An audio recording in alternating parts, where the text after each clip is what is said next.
স্বাগতম আমাদের চ্যানেলে। আজ আমরা আলোচনা করব ম্যানচেস্টার ইউনাইটেডের দারুণ পারফরমেন্স নিয়ে, যেখানে ব্রুনো ফার্নান্দেসের অসাধারণ হ্যাটট্রিক নিয়ে তারা জায়গা করে নিয়েছে ইউরোপ লিগের কোয়ার্টার ফাইনালে। চলুন বিস্তারিত জেনে নেওয়া যাক।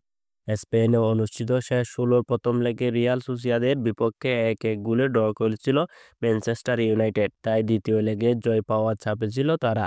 কিন্তু ম্যান ইউ ঠিকই দেখিয়ে দিল কেন তারা বিশ্বের অন্যতম সেরা ফুটবল ক্লাব। ওল্ড ট্রাফোর্ডে বৃহস্পতিবার অনুষ্ঠিত ম্যাচে ম্যানচেস্টার ইউনাইটেড দারুণভাবে ঘুরে দাঁড়ালো। ৪-১ গোলে বড় জয়ে তারা রিয়াল সোসিয়েদাদকে বিদায় জানিয়ে পৌঁছে গেল ইউরোপ লিগের কোয়ার্টার ফাইনালে। এই জয়ের নায়ক ছিলেন ব্রুনো ফার্নান্দেস। তার অসাধারণ হ্যাটট্রিক ম্যান ইউর জন্য সহজ করে দিল এই ম্যাচ। ফার্নান্দেস দেখিয়েছে তার ক্লাব এবং লিডারশিপ, যা পুরো দলের আত্মবিশ্বাস বাড়িয়ে দিয়েছে।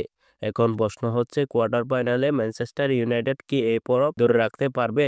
তাদের সামনে যে কঠিন প্রতিপক্ষ আসবে সেটা নিশ্চিত, কিন্তু ব্রুনো ফার্নান্দেস এবং তার দল যদি এই ছন্দ ধরে রাখতে পারেন তাহলে শিরোপা জয়ের স্বপ্ন বাস্তবায়ন করাও সম্ভব। আপনারা কি মনে করেন? ম্যান ইউ কি এবার ইউরোপ লিগ জিততে পারবেন? কমেন্ট করে জানান আমাদের। আর ফুটবল সম্পর্কিত এমন আরও খবর পেতে আমাদের ফুটবল জগৎ চ্যানেলটি সাবস্ক্রাইব করুন।